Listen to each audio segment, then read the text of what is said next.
You're mid-sentence. You know the word.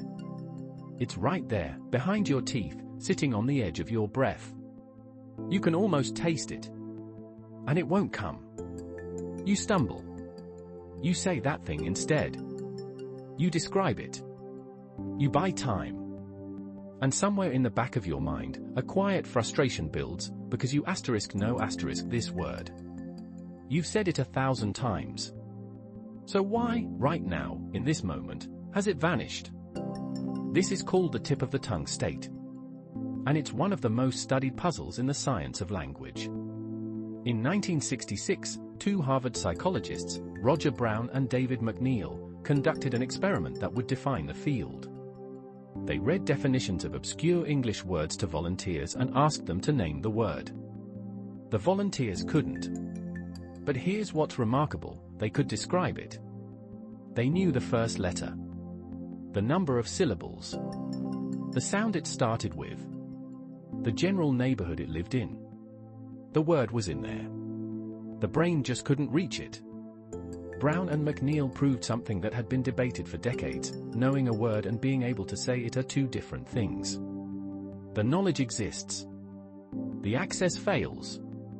Your brain doesn't store words like files in a cabinet, neatly labeled and easy to pull out. It stores them in neighborhoods, clusters of words that sound alike or mean similar things. When you think of cat, your brain also activates dog, hat, bat, car. This is called spreading activation, and it's usually brilliant. It's what lets you find the right word in milliseconds, mid-conversation, without thinking. But sometimes, the neighbors get too loud. They crowd the entryway.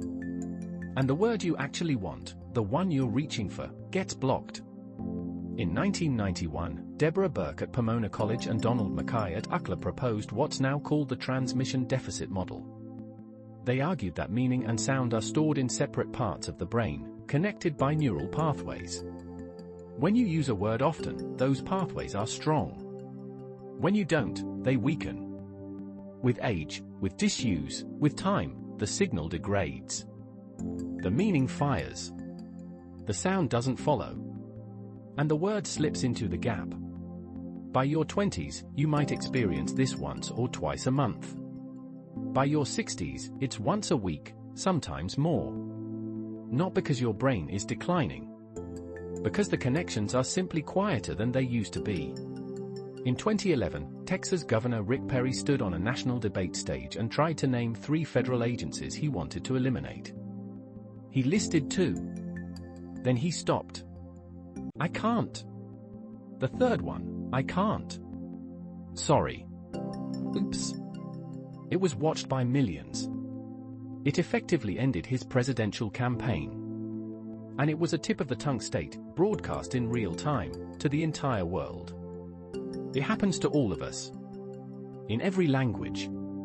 A 1999 study by Bennett Short surveyed 51 languages and found that 45 of them had their own phrase for it, almost all referencing the tongue, the mouth, or the throat. German calls it on the tongue. Hebrew says the word is sparkling at the end of the tongue. Even sign language has a version, the tip of the finger. The same frustration, expressed through a different channel entirely. But here's the thing, this isn't your brain failing. It's your brain working exactly as designed. The interference theory says that competition between similar words is the price of a system fast enough to keep up with thought. A brain that stored every word at maximum retrievability would need impossibly dense wiring. So it doesn't. It accepts occasional access failures as the cost of being lean, efficient, and quick. Bilingual people experience even more of these moments. Tamer Golan found that managing 2 languages roughly doubles the number of competing words in your head. Your brain is constantly juggling, suppressing one language while activating the other, and that extra traffic makes word retrieval harder. Not because bilinguals are less intelligent. Because they're running a more complex system.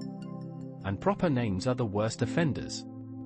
You can describe someone's face, their job, the film they were in, the party where you met them. But their name? Gone. Because names have no synonyms. No fallback. No neighborhood to search from. they stand alone, and when the connection breaks, there's nothing else to catch them. Here's what's reassuring: when researchers give people the word they were looking for, just read it aloud, they recognize it instantly. The word was never lost. The pathway was temporarily blocked. And the feeling of knowing? It was accurate the whole time. You did know it.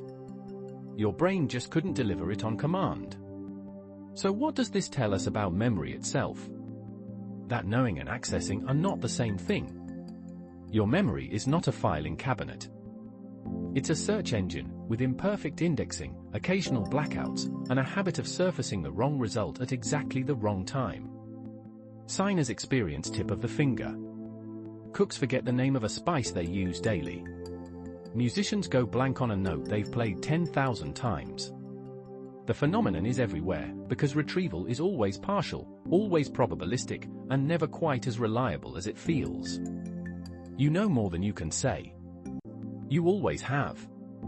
And the next time a word vanishes mid-sentence, remember, it's not lost. It's just stuck on the other side of a door your brain is still learning to open.